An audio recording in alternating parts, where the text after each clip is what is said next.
Estamos de volta com o Acerto de Contas, hoje com Luís Menezes, a quem agradeço a presença. Luís, boa noite. Obrigado por estar presente. Luís Menezes, que é economista e também deputado do PSD.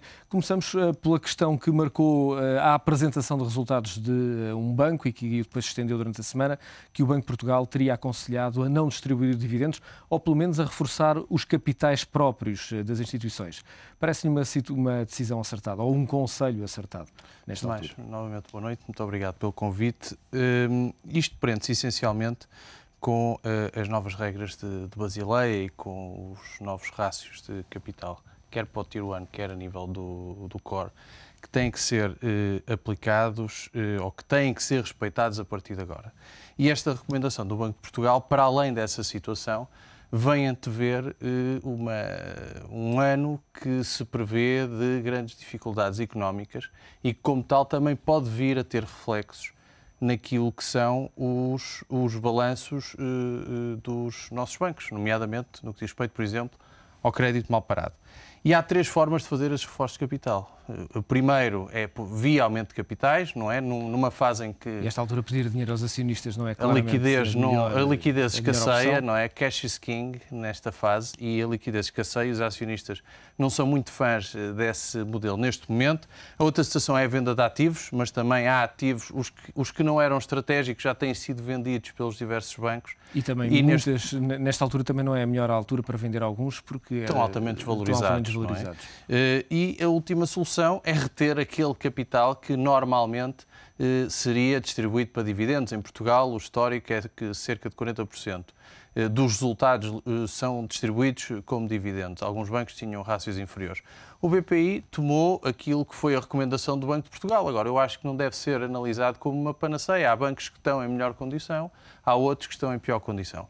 O BPI acha que é mais prudente e acha que é mais saudável fazer essa retenção de dividendos, dar mais solidez ao seu balanço, dar mais solidez aos rastros de capital. Vêm aí os stress tests, a segunda fase dos stress tests. Mais difíceis, com outro tipo de rácios, quer no que diz respeito a critérios de liquidez dos próprios bancos, quer também no que diz respeito à análise da dívida soberana dos países onde os bancos estão implantados, no médio e no longo prazo. Ou seja, a recomendação do Banco de Portugal deve ser vista como uma recomendação saudável dentro daquilo que deve ser o espírito regulador dentro do mercado e agora cada banco terá, digamos assim, a sua política de dividendos. O BES, por exemplo, já veio dizer também que vai ter uma política mais moderada de dividendos. Mas mantém a política de dividendos. Cada um sabe da sua casa, não é? Há, de facto, nesta recomendação, e obviamente olhamos para o sistema do ponto de vista genérico, digamos, um ponto forte e um ponto fraco. O ponto forte, obviamente, é que os balanços ficam reforçados em termos de capitais próprios. Por outro lado, podem tornar menos atrativos para os investidores internacionais quando olham para a banca de um ponto de vista mais, digamos, elevado, a atratividade, porque as ações não distribuem dividendos e, obviamente, é um dos ganhos possíveis quando alguém investe em ações, a valorização da ação ou o dividendo distribuído. Exatamente, depende daquilo que o investidor procura, não é? Mas eu, como investidor, prefiro e sou detentor, digamos assim, de um ponto de vista estratégico, mesmo que seja um investidor à procura de dividendos, posso estar interessado em ver a empresa onde eu estou a apostar, neste caso um banco, num ano de maior dificuldade, querer apostar em reter o dividendo, que porventura pode trazer uma maior valorização do título, para depois, no ano seguinte, continuar numa política normal de distribuição de dividendos. Vamos ter um ano de muitas incertezas e, por isso, penso que os investidores, pelo menos aqueles que...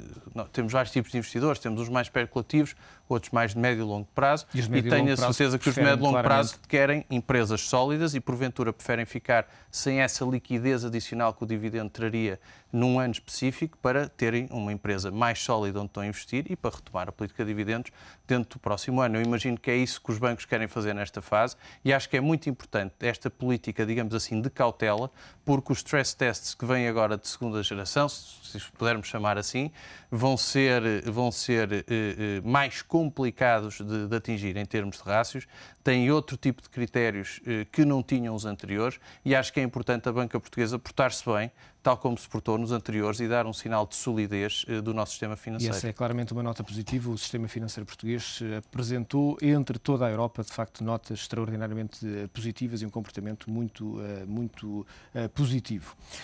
O Luís há pouco falava da dificuldade deste ano. É também uma dificuldade de falta de liquidez no mercado e os bancos portugueses acabarão por não passar essa liquidez, que não existe, obviamente, ou que é muito limitada, para as empresas e também para os particulares que terão muita dificuldade em obter crédito durante estes próximos tempos. Vão ter dificuldade as empresas, os bancos que normalmente lhes fornecem e o Estado, não é? E infelizmente o nosso problema de liquidez, isto é um problema, não vale a pena escamotear e querer politizar em demasia a situação, o problema financeiro da liquidez é um problema mundial, não é? E na Europa sentimos os enormes montantes que o Banco Central Europeu continua a ter que ser ele diretamente a emprestar no mercado interbancário, e falam por si, os montantes estão em cerca de 41 mil milhões neste momento. Eu penso que é relevante analisarmos a situação do país, dos bancos e das empresas. A do país é difícil.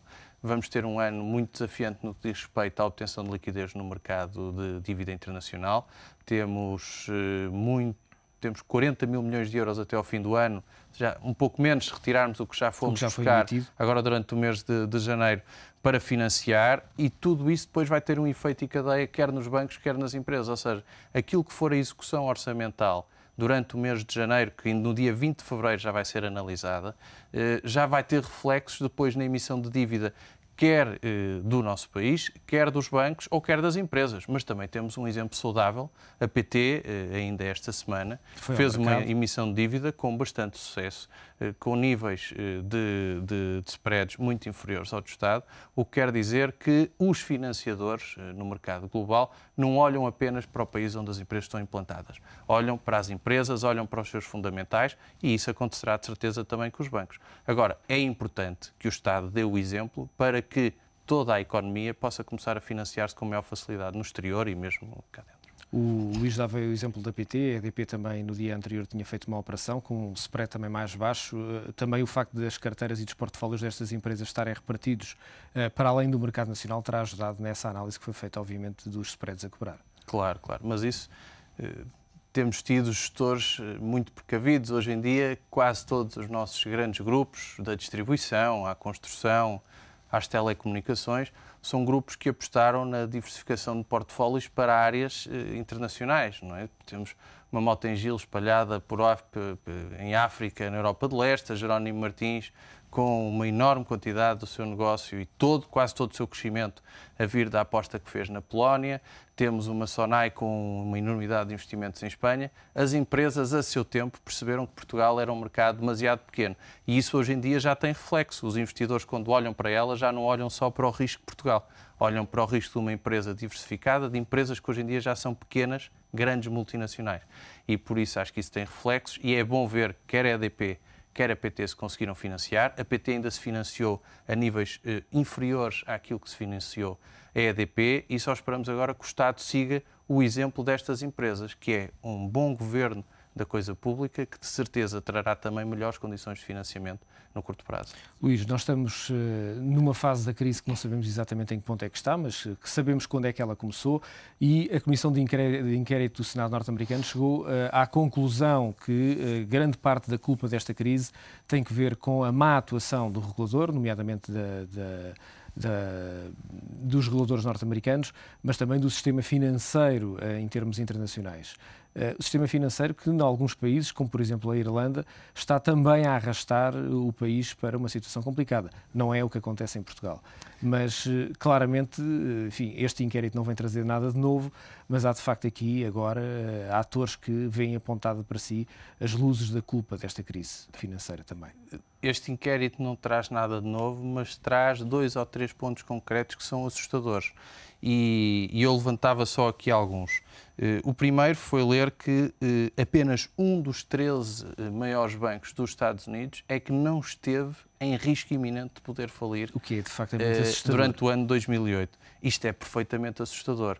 Mas depois há uma frase nesse inquérito que diz o seguinte, e que eu até vou pedir só para me deixar dizer, que é a seguinte: a maior tragédia é aceitarmos que ninguém podia ter previsto isto. aceitar esta desculpa é aceitar que isto se repetirá outra vez.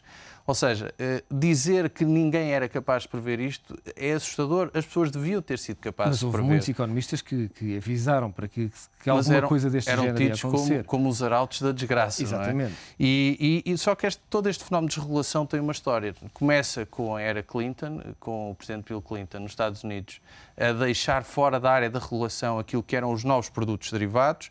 Depois, na era de Alan Greenspan, onde se embarcou numa desregulação, digamos assim, do sistema financeiro que o completo. mercado se autorregularia. A multiplicação de hedge funds, que era um fenómeno muito localizado, e havia 2 ou 3 grandes casas que eram conhecidas, George Soros ou o Medallion Fund, e a partir daí houve uma desmultiplicação de fundos nos Estados Unidos a partir desse ano. Na era Bush também este relatório critica porquê terem salvo a Bear Stearns e não terem feito o mesmo com a Lehman Brothers. A Lehman Brothers foi considerado o primeiro dominó que fez os outros todos as outras peças cair. E no fim também Ben Bernanke, aí eu acho que já não é muito justa a crítica, onde o relatório acusa de não ter sido capaz de prever a crise.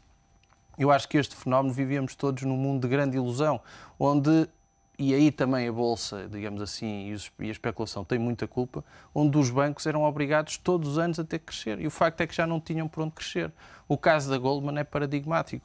A Goldman, tinha aqui um comentário, ou seja, a Goldman emprestava o dinheiro, depois, digamos que comprava, entre aspas, as agências de rating, envolvia-se em esquemas financeiros sobre os empréstimos que concedia aos investidores. Isto era, digamos assim, um ciclo de ganância sem fim. Mas totalmente virtual. Totalmente desregulado, totalmente virtual, onde a gestão do risco, que é um fator essencial e crucial na gestão de um banco, pura e simplesmente deixou de existir. Em troca de quê? Em troca da procura do lucro rápido, para pôr nos resultados trimestrais à procura de bónus chorudos. Eu acho que temos todos que aprender com isso. E em Portugal, a regulação também não funcionou. Ao contrário do que se diz, e eu aí sou muito crítico, quer da regulação, quer do facto o Presidente do Banco de Portugal, depois do que aconteceu em Portugal, ter tido o prémio de ir para Vice-Presidente do Banco Central Europeu.